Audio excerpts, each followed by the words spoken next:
से 1.5 घंटा पहले मनुष्य को जगना चाहिए। 1.5 घंटा, आधा घंटा आप नित्य क्रिया स्नान में लगाइए और 1 घंटा केवल ध्यान लगा करके और भगवान का ध्यान करिए। बाकी 23 घंटा तुम ले लीजिए, पर 1 घंटा तुम भगवान को ध्यान लगा लिया, सिर्फ 1 घंटा। और तुम्हें भगवान को कोई बिजली बिल पटाने की जरूरत नहीं। केवल भगवान के नाम को तुम जब 1 घंटा ध्यान लगा दो, इसमें भी तुम्हारा ही फायदा है। योग ध्यान करोगे तुम्हारा शरीर ही स्वस्थ होगा। 1 घंटा, और उसके बाद आपको जो कार्य करना है करिए। दूसरा, हर के घर में 2 चीज जरूर होना चाहिए, एक तुलसी का पौधा और दूसरे शालिग्राम की मूर्ति या लड्डू गोपाल की मूर्ति। जिस घर में ये दोनों चीज है वो घर घर नहीं है, वो तीर्थ है। क्या है? तीर्थ। जिसके यहाँ तुलसी पौधा और शालिग्राम की मूर्ति है, तीर्थ है। और वहां के रहने वाले लोग मनुष्य नहीं है, देवी और देवता। कहाँ? जहाँ तुलसी का पौधा है और शालिग्राम। और जिसके घर में ये दोनों चीज नहीं है वो घर घर नहीं है, वो मसान घाट है। और वहां पर रहने वाले लोग भूत और ये जो लड्डू गोपाल बैठे हैं ना जी, ये मत सोचना ये कुछ देखते नहीं है, ये सब देख रहे हैं कि भगवान है। विश्वास से तभी तो बैठाए हैं ना, विश्वास न होता तो बैठाते क्या? इसलिए ये सब देखते हैं कौन क्या करता है, कैसे करता है। आपके घर में जो भगवान है ना, वो भी सब देखते हैं। और आप सब लोग वैष्णव हो। वैष्णव कैसे हो? वैष्णव इसलिए हो जो भगवान विष्णु का उपासक है। जो भगवान विष्णु का एक बार कथा सुन लिया तो सब वैष्णव कहलाते हैं। और जो वैष्णव होते हैं तो वैष्णवों के घर में कभी भोजन नहीं बनता, ध्यान रखना। आप सब वैष्णव तो बोले महाराज जी वैष्णव के घर में क्या बनता है? वैष्णवों के घर में प्रसाद बनता है, भोजन नहीं। बोले कैसे? देखिए, आपके घर में भगवान जी है ना, आप बहुत सुंदर स्नान करिए, ध्यान करिए, और स्नान ध्यान करके चावल दाल सब्जी जो भी बनाना है बड़े प्रेम से बनाइए। जब भोजन बन जाए तो एक फूल की कटोरी लीजिए, उस कटोरी में चावल दाल सब्जी आपने जो बनाया है वो लाकर हमारे भगवान को भोग लगाइए। और आपको मालूम है कि जो चीज भगवान में चढ़ जाता है वो भोजन नहीं रहता, वो क्या हो जाता है? प्रसाद। जैसे हम सत्यनारायण का कथा सुनते हैं तो कथा के पहले क्या बनाते हैं? पंजीरी। पंजीरी बनाते हैं ना, वो पंजीरी कब तक है? जब तक भगवान में नहीं चढ़ा। और जैसे भगवान में चढ़ गया, सत्यनारायण का कथा हो गया, तो फिर हम ये नहीं कहते भैया हमको पंजीरी दो, हमको ये कहते हैं हमें प्रसाद दो, प्रसाद। तो आपके घर में भी जो बनता है उसे ठाकुर जी को भोग लगाइए। और जब हमारे ठाकुर जी ग्रहण कर लें तो वो आपका भोजन नहीं होगा, वो आपको प्रसाद होगा। और वैष्णव को हमेशा प्रसाद ही ग्रहण करना चाहिए। पर एक बात ध्यान रखना जी। बोले क्या?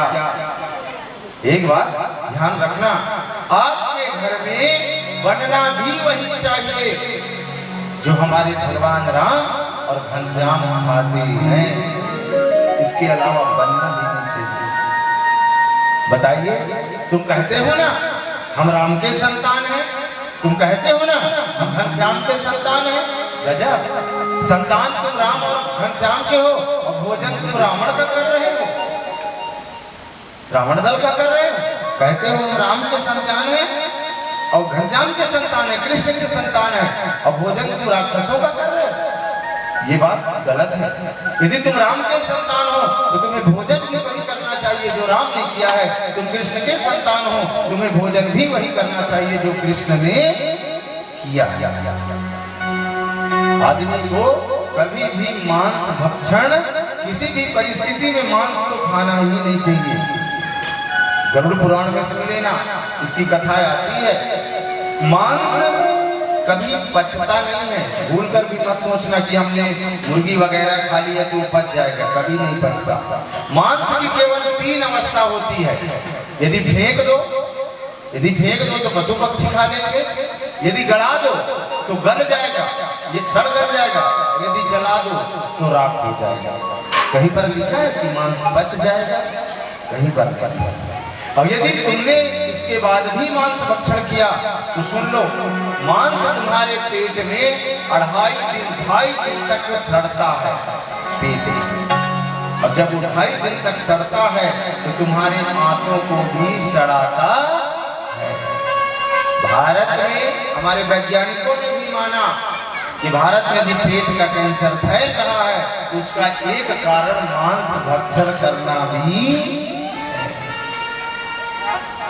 इसीलिए मनुष्य को कभी भी मांस को किसी परीक्षण में भक्षण ही नहीं करना चाहिए। अब एक चीज और बताओ, मांस भी तुम किसी का करते भक्षण करते हो? मछली मुर्गी ये तो खाते हैं ना। कभी जाकर तालाब में देखना मछली का खाती है, ब्रश करना उसके बाद देखना मछली क्या खाती है। जो तालाब की गंदगी खाए, जो सारा संसार की गंदगी खाए, उस मछली को तुम खा जाओ।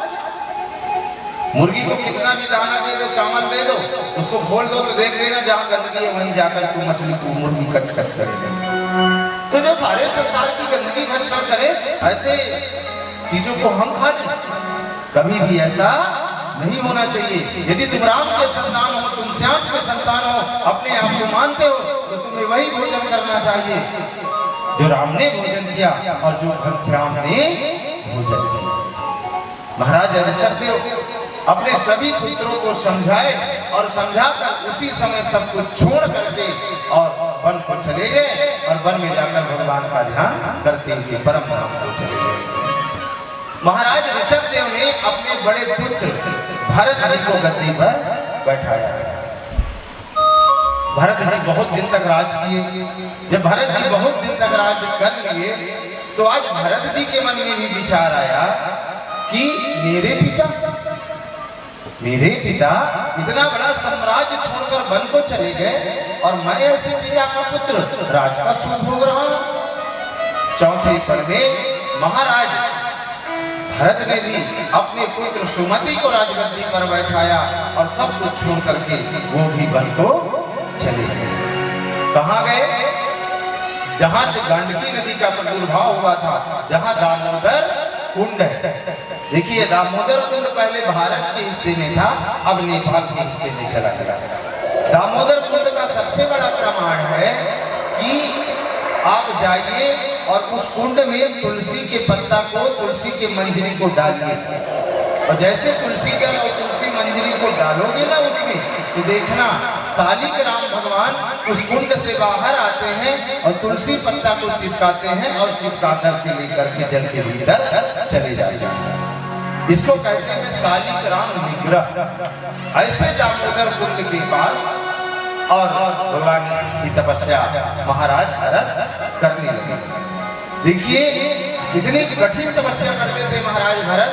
24 घंटा में 22 घंटा जब बरसात करे तो बरसते पानी में बैठकर तपस्या करें, जब गर्मी का दिन रहे तो पत्थर में बैठ के तपस्या करें, और जब ठंडी का दिन रहे तो इतने गले तक जल में डूब जाएं और जल में डूब करके तपस्या करें। इतनी कठिन तपस्या महाराज भरत कर रहे हैं। जब तपस्या करते करते बहुत दिन बीत गया, बहुत दिन। तो एक रोज क्या हुआ कि जहां पर महाराज भरत तपस्या कर रहे थे वही बगल से एक नदी बही थी, जिस नदी का नाम था गंडकी, और ये बर्फ की नदी थी। उसी नदी में एक गर्भवती मृगी पानी पी रही थी, और जैसे पानी पी रही थी उसी समय एक सिंह की गर्जना, शेर की गर्जना सुनाई दी, भयंकर दहाड़।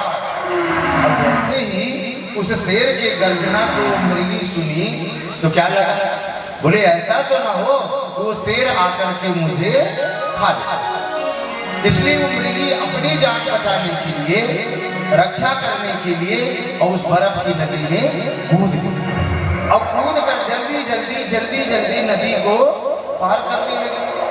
अब जब जैसे जल्दी नदी को पार करने लगी तो जब बीच नदी के धारा पर पहुंची तभी पेट में प्रसव पीड़ा चालू हो गया। गर्भवती तो थी और इतना भयंकर पीड़ा हुआ कि उस मृगी ने उस बर्फ की नदी के बीच धार में एक छोटे से मृग शावक को जन्म देती। अब वो जो छोटा सा मृग शावक है उस बर्फ की नदी में बहने लगा, बहने लगा, बहने लगा। महाराज भरत तपस्या कर रहे थे और महाराज भरत तपस्या करते करते देखे, और जैसे देखे तो महाराज भरत को दया आ गई। जल्दी से महाराज भरत उठे और उठ करके उस मृगी को ले आए। वो ठंड से ठिठुर रहा था, भाई बर्फ की नदी है, तो सूखे सूखे पत्ता एकत्रित किए, अग्नि लगा दिए, और जैसे छोटे छोटे बच्चे को आंच करते हैं ना, सेकते हैं, वैसे सेकने लग गए। अब भाई वो तो पशु है, थोड़ी देर बाद गर्म हुआ, अब वो खेलने लगा, खेलने लगा। अब खिलाएगा तो छोटे छोटे कोमल पत्ते लाए और कोमल पत्ते लाकर उसके मुंह में डालने लगे। अब वो खाने लगा, खाने लगा, खाने लगा, खाने लगा, और जब खाने लगा खेलने लगा। और उसकी जो मैया थी वो बर्फ की नदी को पार तो की, पर इतना ज्यादा पीड़ा था, इतना ज्यादा दर्द था कि उस दर्द पीड़ा को सहन नहीं कर सकी और नदी के उस पार गई और धड़ाम से गिर गई।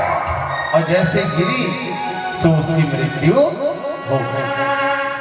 अब महाराज भरत कहते हैं मैं इस परीक्षावना को क्या करूं? मान लो मैं इसको छोड़ दूं तो कोई शेर आकर के खा लेगा, कोई बाघ आकर के खा लेगा।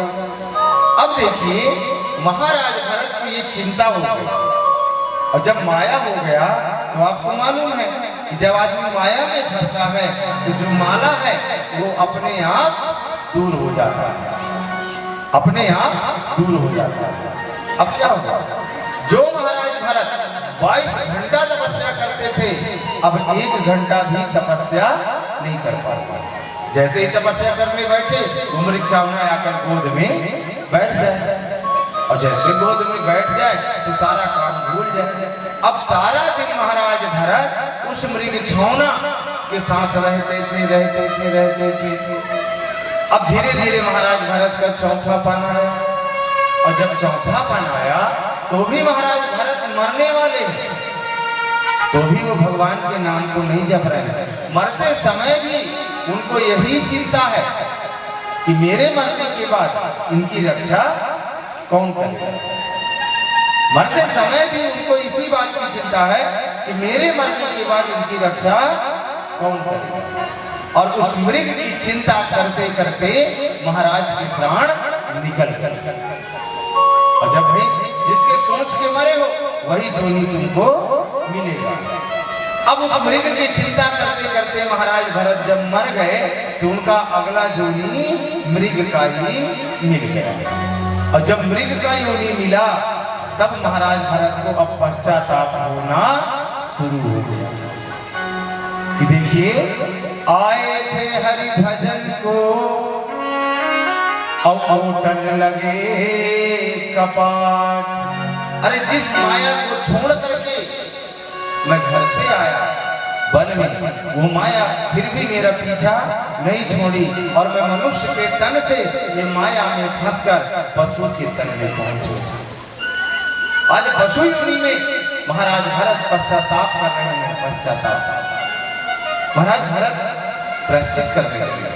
देखिए आप देखोगे कि जो मृग रहते हैं वो झुंड में रहते हैं, झुंड में, परंतु भरत रूपी जो मृग है वो अलग रहते हैं, अलग अलग, और अलग बैठे बैठे रोते हैं, रोते हैं, रोते हैं, रोते हैं। हे प्रभु मुझसे कितनी बड़ी गलती हो गई कि मैं मनुष्य का योनि पा करके और अपनी करनी को बिगाड़ करके मैं आज पशु योनि में आ गया था।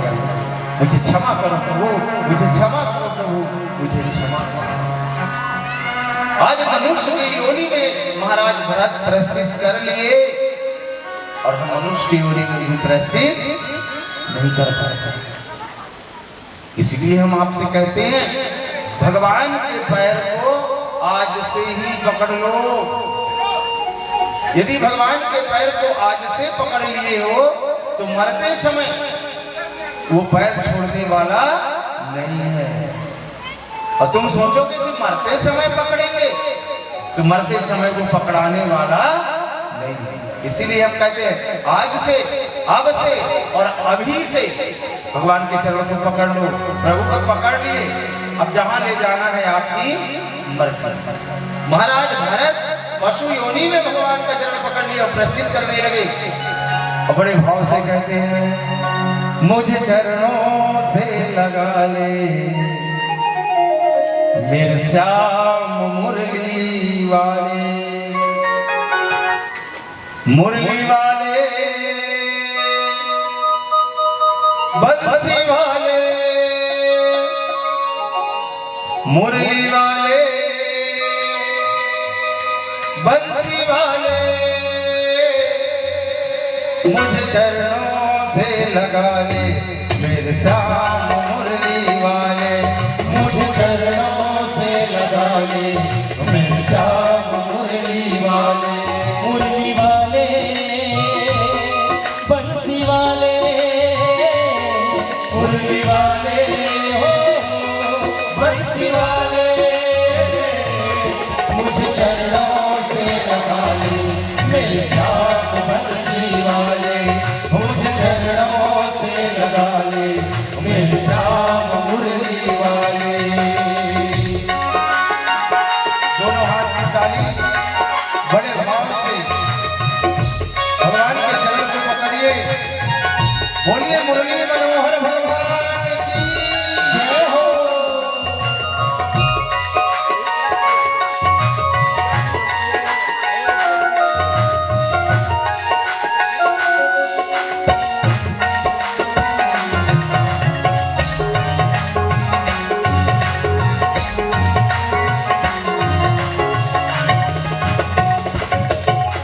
भक्तों की तुमने कान्हा विपदा हटाई, भक्तों की तुमने कान्हा विपदा हटाई, मेरी भी बाह थामो आके बिहारी, मेरी भी बाह थामो आके बिहारी, मेरी भी बाह थामो आके बिहारी, बिगड़े बनाए तुमने, बिगड़े बनाए तुमने हर काम मुरली वाले, मुझे चरणों से लगा ले मेरे श्याम मुरली वाले, मुझे चरणों से लगा ले मेरे श्याम मुरली वाले, ओ मेरी सांस सांस में तेरा, मेरी सांस सांस में तेरा, ओ नाम मुरली वाले, मुझे चरणों से लगा ले मेरे श्याम मुरली वाले, मुझे चरणों से लगा ले मेरे श्याम मुरली वाले।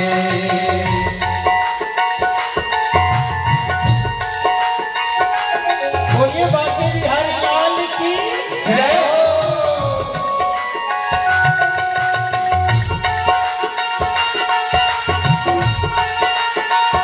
दोनों हाथ की ताली बड़े भाव से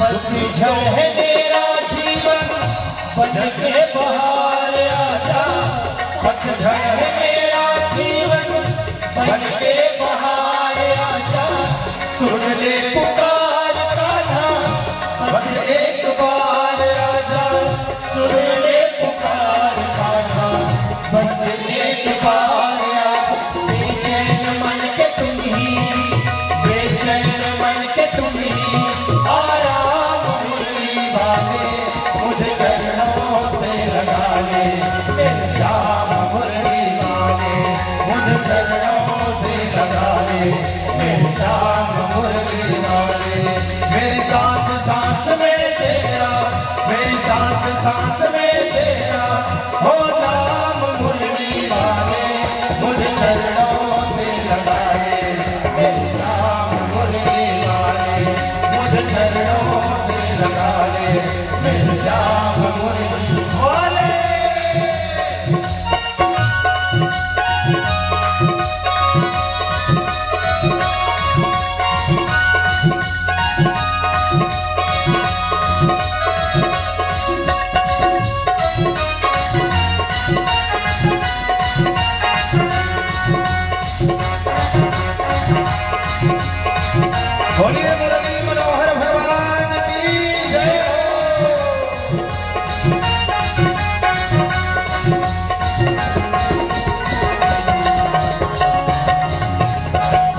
काली मैया प्रकट हुई और प्रकट होकर के स्वयं अपने भक्त की रक्षा कर। भरत जी वहां से चले। अब बताइए, क्या कोई माता अपने जीवों की बलि लेगी? यदि जीवों की बलि लेना होता तो वहां पर भरत जी की बलि काली माता ले ली। हमने तो जहां तक पढ़ा है और जिन देवी का नाम देवी पुराण में है उनमें से कोई माता बलि, दुर्गा लक्ष्मी मैया बलि लेती है, सरस्वती मैया बलि लेती है, दुर्गा मैया बलि लेती है, कहां लिखा है बता दीजिए। और यदि बलि लिए भी हैं तो बलिया की बलि लिए हैं या लाल हाजी की बलि का वर्णन आया है। जियों के बलि का वर्णन हम तो नहीं पढ़े। अब जो शास्त्र से अलग है अब वो लेते हैं तो हम उसके बारे में ज्यादा नहीं कर सकते, पर जो हमारे शास्त्र में है लक्ष्मी मैया सरस्वती मैया इन्हीं को तो सब पढ़े ना, गंगा मैया, जमुना मैया, नर्मदा मैया, क्या ये बलि दिए हैं? ऐसा वर्णन है नहीं। और संसार में कभी भी बलि देना पाप की श्रेणी में आता है। देखिए जी, आप बीमार हो, बुखार है, डॉक्टर आता है आपको सुई लगाता है ना, सुई लगाता है, वो सुई आपके ठीक होने के लिए लगाता है, तो वो सुई जब आपके शरीर के अंदर जाता है तो आप चिल्ला देते हैं कि दर्द हुआ, जबकि आपके ठीक होने के लिए लगाया गया। और सोच लो, भगवान कहते हैं कि जितना बड़ा जीव चींटी में है उतना ही बड़ा जीव बकरे में है, उतना ही बड़ा जीव मुर्गी में, उतने बड़े जीव हाथी में, उतने बड़े जीव इंसान में, तो उतनी पीड़ा उसको भी होती है और उसको इतनी बेरहमी से काटना, सोचिए कितनी भयंकर पीड़ा है। और रामायण में साफ लिखा है, यदि तुम किसी जीव की बलि दे रहे हो तो ये मत समझना कि हम पुण्य कर रहे हो। किसी भी जीव की बलि दे रहे हो माने तुम संसार में सबसे बड़ा पाप कर रहे हो। और रामायण कभी झूठ नहीं हो सकता, रामायण कभी झूठ नहीं हो सकता। दूसरे के जीव को पीड़ा पहुंचाना संसार में सबसे बड़ा अधर्म है और जीवों की रक्षा करना, दया करना संसार में सबसे बड़ा धर्म है। गोसाई जी ने लिखा है रामायण कि परहित सरी से धर्म नहीं भाई, राम जी हमारे परहित सरी से धर्म नहीं भाई, राम जी हमारे, राम जी हमारे, श्याम जी हमारे, राम जी हमारे, श्याम जी हमारे, राम जी हमारे, हमारे श्याम जी हमारे, राम जी हमारे, हमारे श्याम जी हमारे, पर पीड़ा थम नहीं अधमाई, राम जी हमारे, पर पीड़ा थम नहीं अधमाई, राम जी हमारे। परहित सरिस कर्म नहीं भाई, जियों के ऊपर हित करना, जियों के ऊपर दया करना, ये संसार में सबसे बड़ा धर्म है। और पर पीड़ा, किसी भी जीव को यदि तुम पीड़ा पहुंचाते हो, कष्ट पहुंचाते हो, चाहे जिस रूप में भी हो, ये संसार में सबसे बड़ा अधर्म है। और सुन लो, रामायण में इस बात को गोसाई जी लिखे हैं तो समझ लीजिए महामंत्र में ये लिखा है, जो ऐसा करता है उसका अधिकारी पाप का होता है। आज स्वयं भरत जी रक्षा किए। अब वहां से फिर चले जा रहे हैं महाराज। जब भरत जी जा रहे हैं इधर से तो सामने से एक राजा की पालकी आ रही है, छोटे से राजा। देखिए उस राजा के पालकी में 4 कहार लगे, 4। उन 4 कहारों में 3 कहार बीमार हैं, 3 कहार एक कहार बीमार है, 3 ठीक है। तो जो चौथा कहार बीमार है वो कहता है महाराज मेरा स्वास्थ्य ठीक नहीं है, मैं आगे नहीं चल सकता। तो राजा क्या कहते हैं कि जो रास्ते में मिले उसी को लगा देना और तुम निकल जाना। बताइए, तभी सुखदेव बाबा महाराज भरत से कहते हैं, महाराज परीक्षित से कहते हैं परीक्षित जी सावधान। बोले प्रभु इतनी अच्छा कथा चल रही है, सावधान क्यों? क्योंकि जब जब परीक्षित जी सावधान किए हैं तब तक परीक्षित को सावधान किए तब तक कुछ विशेष हुआ। बोले अब क्या विशेष हुआ? बोले बताइए, जो छोटे से राजा है, राजा रघुगण छोटे से राजा है, और भरत जी पूरे अखंड सम्राट है, आर्यावर्त के सम्राट है। परीक्षित को कहते हैं अपनी आंखें बंद करो। परीक्षित जी आंखें बंद किए और क्या देख रहे हैं, एक छोटे से राजा रघुगण की पालकी को और महाराज भरत अपने कांधे पे लेकर चल रहे हैं, चल रहे हैं, चल रहे हैं। पर जब महाराज भरत चलते हैं तो एक हाथ जगह देख कर चलते हैं।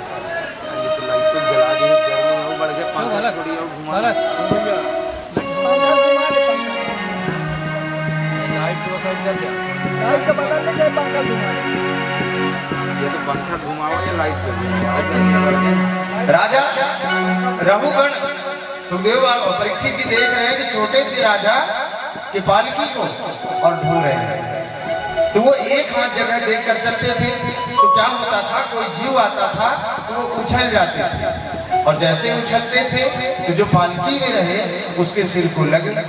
राजा रघुगण कहते ओए ठीक से नहीं चलते, तो तीनों कहार कहते हैं महाराज हम तो ठीक से चलते हैं, जो ये चौथा ये गड़बड़ कर रहा है। राजा रघुगण कहते ओए ठीक से चलो, नहीं तो तुमको सजा मिलेगी, सजा मिलेगी।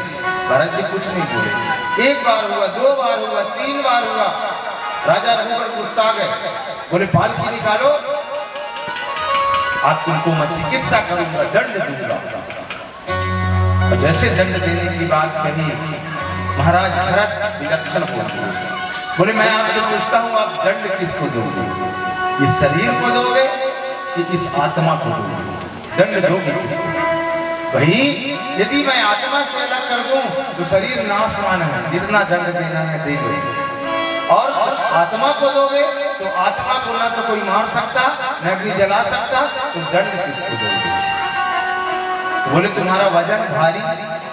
बोले मैंने नहीं उठाया है तुम्हारा वजन। तो बोले पालकी तो तुम्हारे कांधे में है। बोले मेरे कांधे में नहीं है।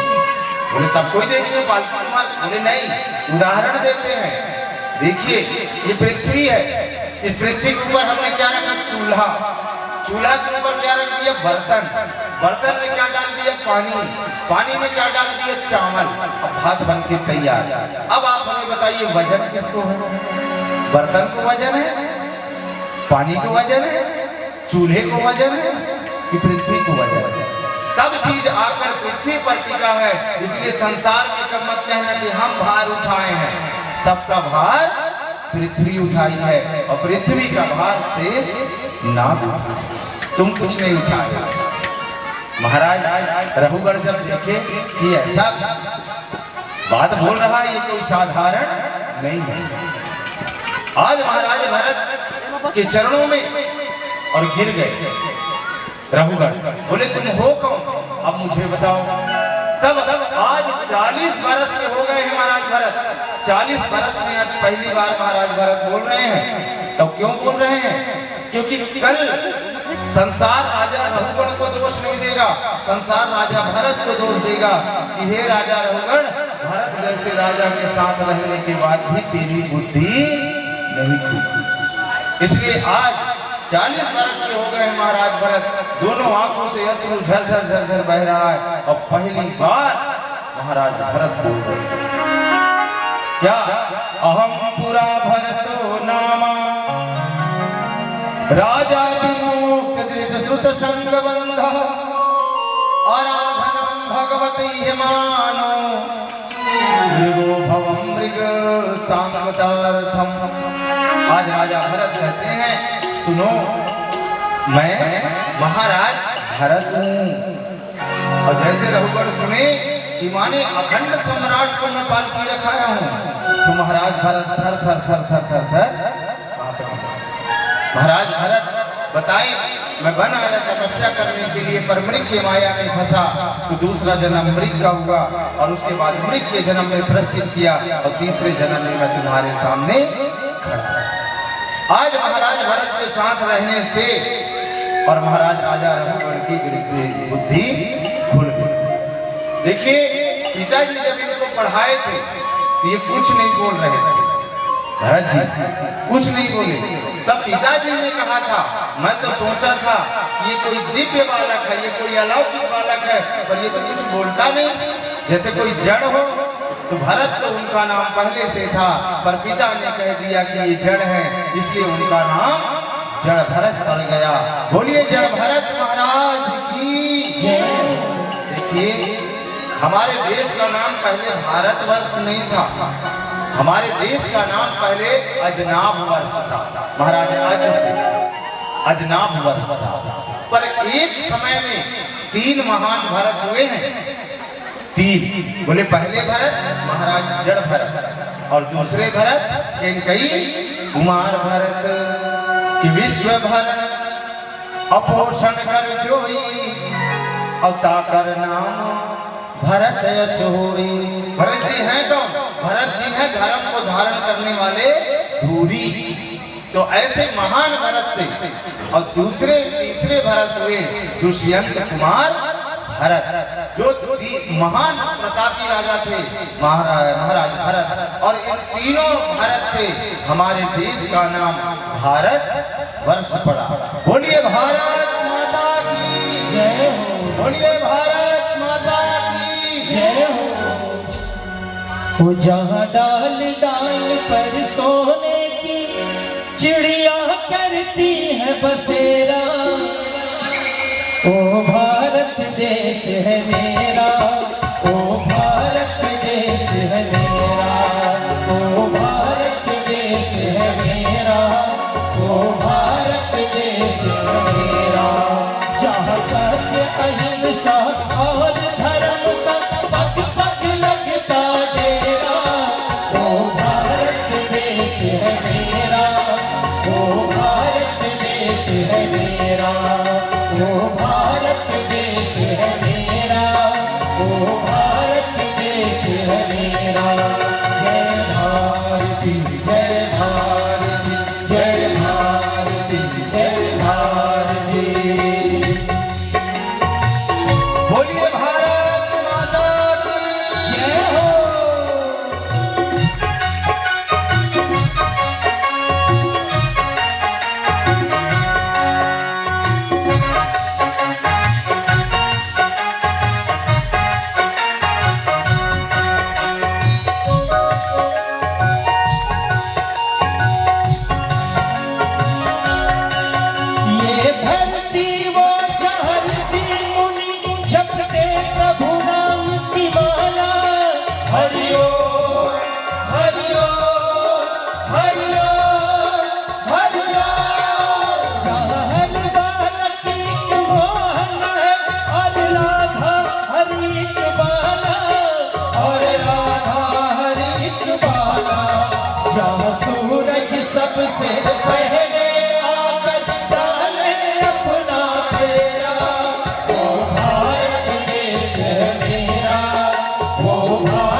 भारत देश मेरा, वो भारत देश मेरा, वो भारत देश मेरा।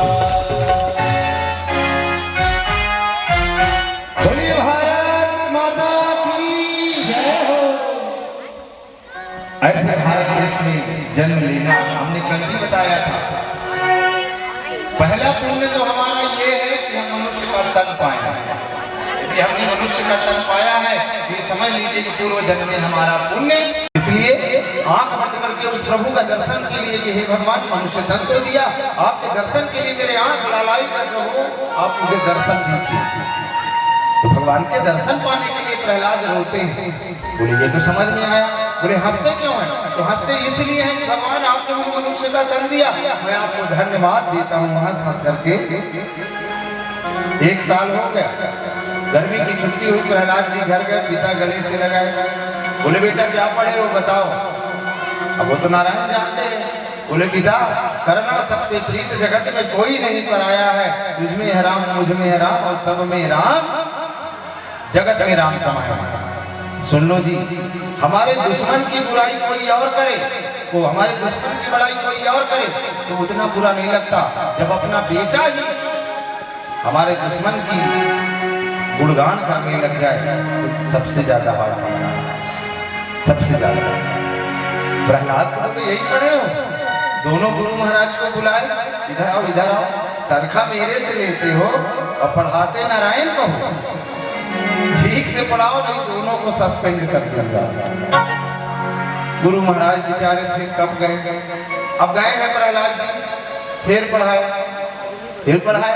बोले देखो तुमको जो पढ़ना है वो पढ़ो, पर जब तुम्हारे पिता पूछे ना तब तुम हमारे वाला को बता दिया करोगे। प्रहलाद जी कहते हैं मैं नारायण के अलावा किसी को जानता ही नहीं हूँ। गुरु महाराज कहते हैं बिना सस्पेंड कराए नहीं मानेगा। ये बिल्कुल जिद पकड़ लिया। 1 साल हुआ पूरा, और जैसे 1 साल पूरा हुआ फिर गर्मी की छुट्टी लगी, और जैसे गर्मी की छुट्टी लगी आज प्रहलाद जी फिर गए, और जैसे प्रहलाद जी गए तो पिता ने गले लगाया, और जैसे गले लगाया बोले पुत्र तुमने क्या पढ़ा है बताओ। देखिए प्रहलाद जी क्या बोलते हैं, अब तो संस्कृत में बोलने लगे। बोले पिताजी सुनिए, यदि भगवान को पाना है तो 9 सीढ़ी चढ़ना पड़ेगा। बोले कौन सा?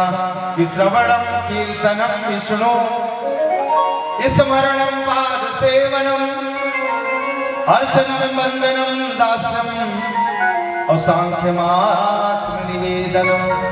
यदि भगवान को प्राप्त करना है तो तुम्हें 9 सीढ़ी चढ़ना पड़ेगा। और ये 9 सीढ़ी कौन सा है मालूम है? 9धा भक्ति। और ये ऐसी वैसी भक्ति नहीं है जी, इस भक्ति को स्वयं भगवान राम ने और सबरी मैया को सुनाया। सबको ही जानते हो, ये जो गांव-गांव में 9धा होता है ना, ये वही 9धा है। यदि भगवान को पाना है तो 9 सीढ़ी तुम्हें चढ़ना पड़ेगा।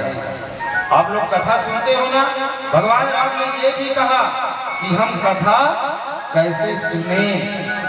जब सबरी को सुनाए हैं तो 9धा भक्ति की चौपाई से पहले एक चौपाई पहले बोले हैं कि 9धा भगति और कहूं तो ही पाही और सावधान सुनो और धर्मन माही। स्वयं भगवान राम सबरी से कहते हैं कि मैं 9धा भक्ति को बता रहा हूं, पर सावधान होकर सुनो, और जो सुनोगे उसको मन में धारण करोगे। बोले ठीक है प्रभु बताइए।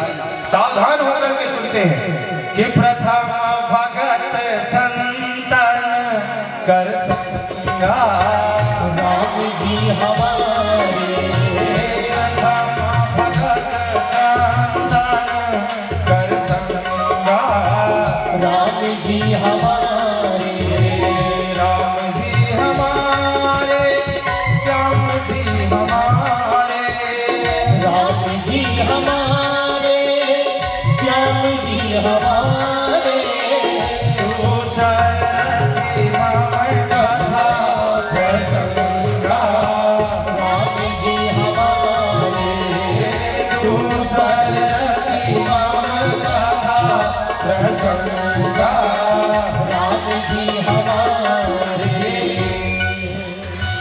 प्रथम भक्ति क्या है? प्रथम भगत संतन कर, पहली भक्ति है संतों का संग करिए, ये पहली भक्ति। दूसर रतिमम कथा प्रसंगा, दूसरी भक्ति है जहां मेरी कथा हो उस कथा को बड़े भाव से सुनिए, ये दूसरी भक्ति है। गुरुपद पंकज सेवा, गुरु महाराज की सेवा करना, गुरुपद पंकज सेवा ईश्वर भगति अमान, गुरु महाराज की सेवा करना, ये तीसरी भक्ति है। और गुरुपद पंकज सेवा तीसर भगति अमान, चौथी भगति मम गुण गण करहि कपट तजी ज्ञान। चौथी भक्ति है भगवान के नाम को, कपट को छोड़ करके भजो। पांचवी भक्ति क्या है? मंत्र जाप मम दृढ़ विश्वासा, मंत्र जाप मम दृढ़ विश्वासा, पंचम भगति को वेद प्रकाशा, राम जी हमारे, पंचम भगति को वेद प्रकाशा, राम जी हमारे। भगवान को कैसे भजो? बोले विश्वास से, श्रद्धा विश्वास, भगवान विश्वास है, मैया पार्वती श्रद्धा है, बोले बाबा विश्वास है, विश्वास से भजो तुमको भगवान मिल जाएंगे। और जब तक विश्वास नहीं है तो कितनों भगवान का नहवा जाए। ये पांचवी भक्ति है। छठवीं क्या? छठ तमसील भी रति बहु करवा, छठ तपसील भी रति बहु करवा, निरते निरंतर साजन धरना, राम जी हमारे, निरते निरंतर साजन धरना, राम जी हमारे। छठवीं भक्ति है अपने इंद्रियों का दमन करिए, इंद्रियों का दमन करिए और अच्छे लोगों की, संतों की संगति करिए, निरंतर निरंतर सज्जन धर्मा, अच्छी जगह बैठिए, अच्छी जगह उठिए। ये छठवीं है। सातवीं भक्ति सातम सम मोहि मैं जग देखा, सातम सम मोहि मैं जग देखा, मोटे संत अधिक करिहा, राम जी हमारे, मोटे संत अधिक करिहा, राम जी हमारे।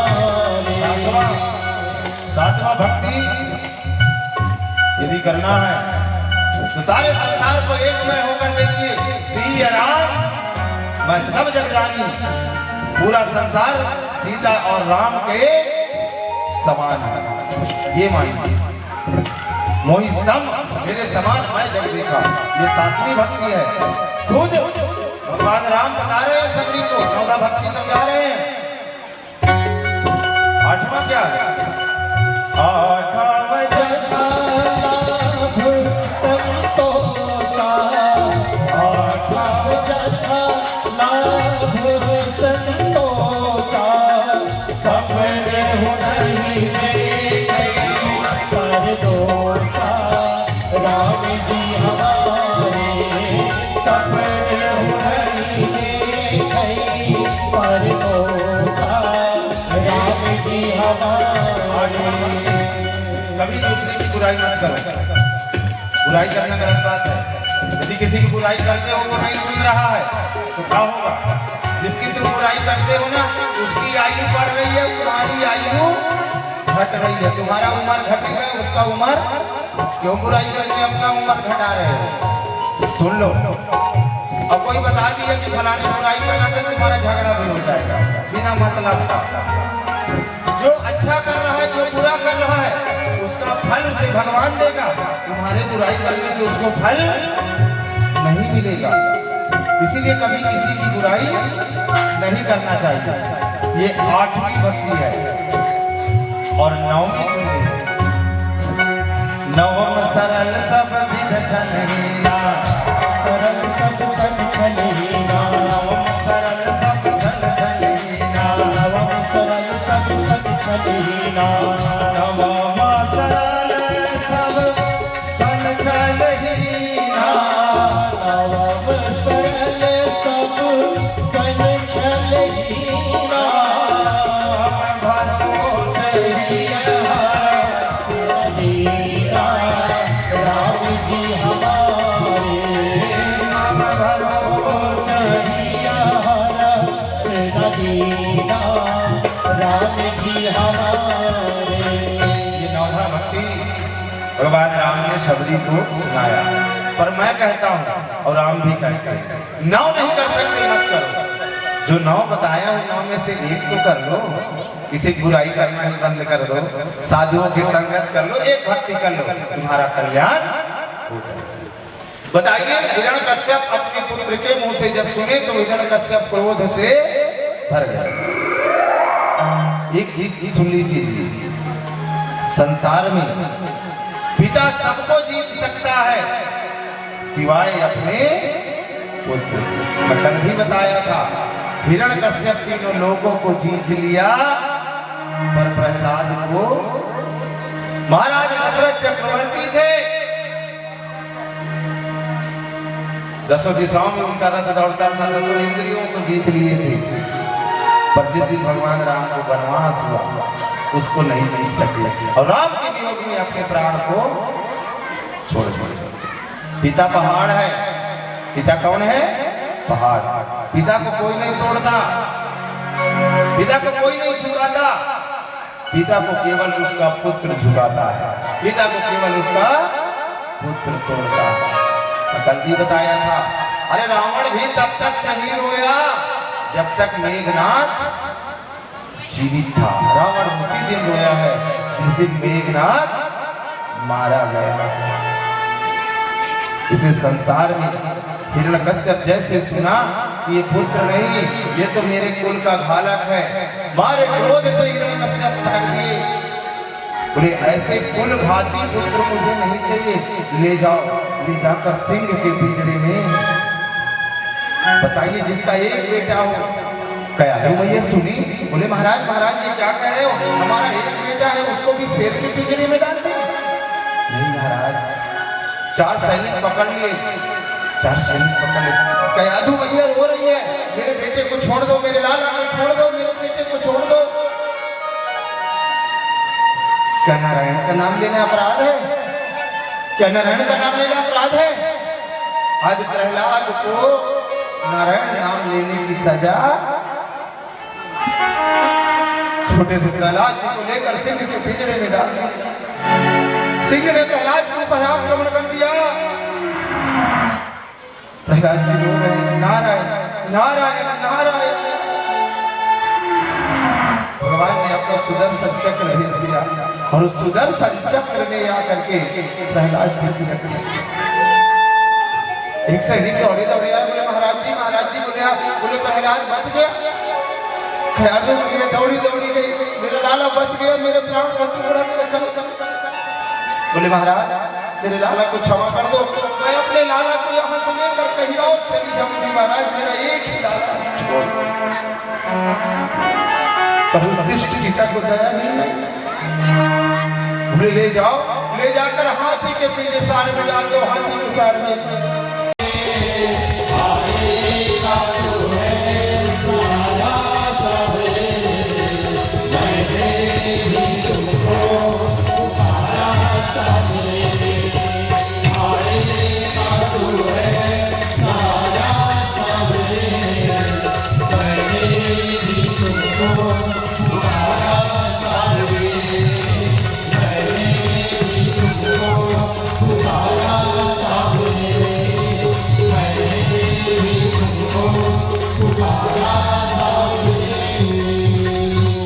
हमें अपने पुकारे, उनका एक बार भी बाका नहीं। हिरण्यकश्यप थक गया, थक गया।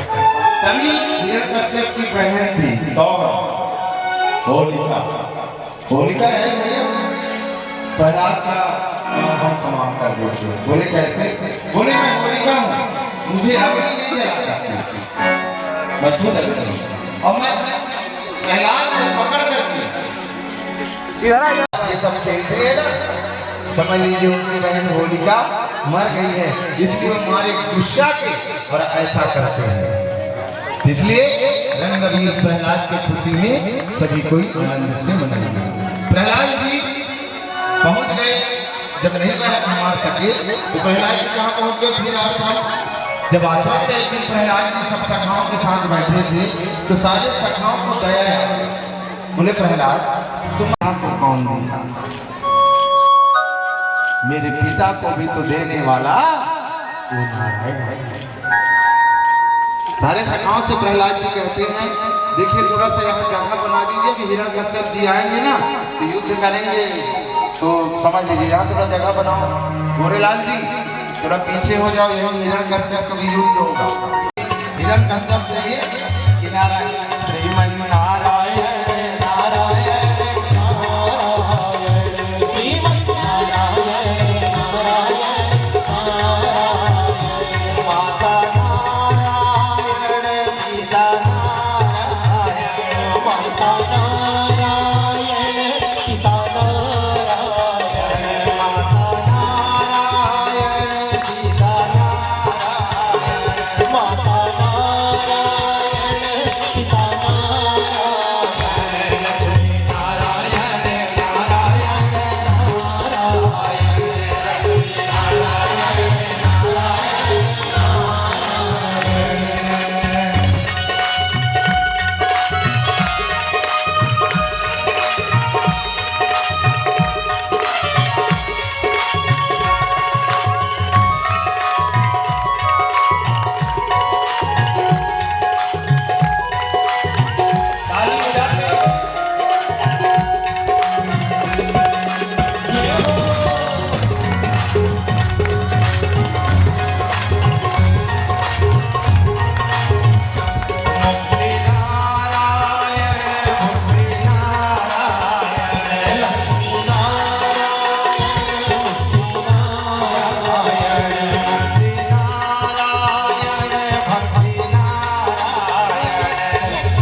दहाड़ते हुए आ रहे हैं।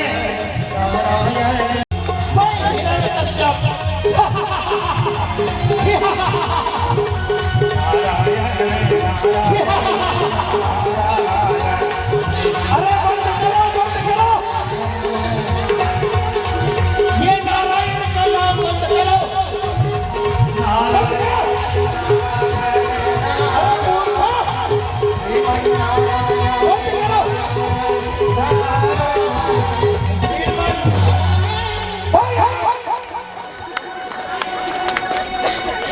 अभी से नारायण का नाम लिए जा रहे हो, इनकी मती मारी नहीं है। कोई नारायण नहीं है, कोई भगवान नहीं है, तीनों लोगों का स्वामी मैं हिरण्यकश्यप, यहाँ का भगवान मैं हिरण्यकश्यप। मूर्खों की मती मारी गई है। मेरे शत्रु का नाम मेरे राज्य में मेरा शत्रु का नाम ले रहे हैं। अरे गुरु महाराज,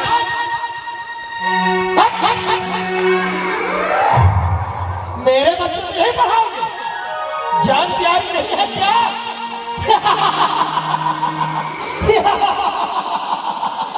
कोई भगवान नहीं, कोई नारायण नहीं, तीनों लोगों का स्वामी नहीं, हिरण्यकश्यप।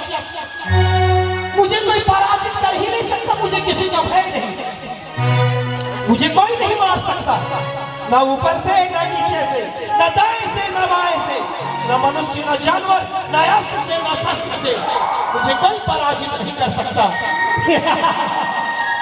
कोई नारायण नहीं, कोई भगवान नहीं। आप ही पड़े हो,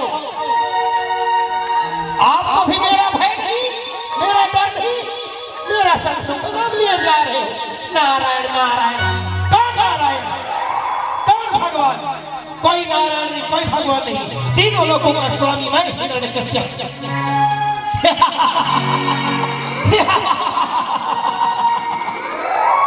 अरे प्रहलाद, धरा कहाँ है तेरा नारायण? किस नारायण की बात कर रहा है? वो डरपोक नारायण जो हिरण्यकश्यप के डर के मारे कहीं छिपा होगा। कोई नारायण नहीं, कोई भगवान नहीं, तीनों लोगों का स्वामी मैं। प्रहलाद बता, बताना कहाँ है तेरा नारायण? कहाँ छिपा है वो डरपोक? हिरण्यकश्यप के डर के मारे कहीं छिपा होगा। देखिए, हिरण्यकश्यप क्रोध से भरे हैं, प्रहलाद से पूछ रहे हैं। प्रहलाद जी, हाँ न ऊपर से न नीचे से न दाएं से न बाएं से, न मनुष्य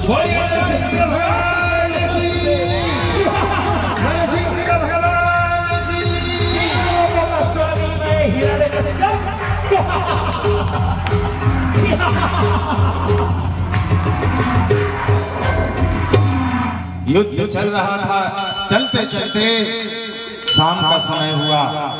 जैसे शाम का गोधूली, न दिन न रात। भगवान ने कहाँ पर? बोले बीच चौखट पर अपनी गोदी में रख लिया। भगवान सिंह बोले अब हम तुम्हारा उद्धार करेंगे।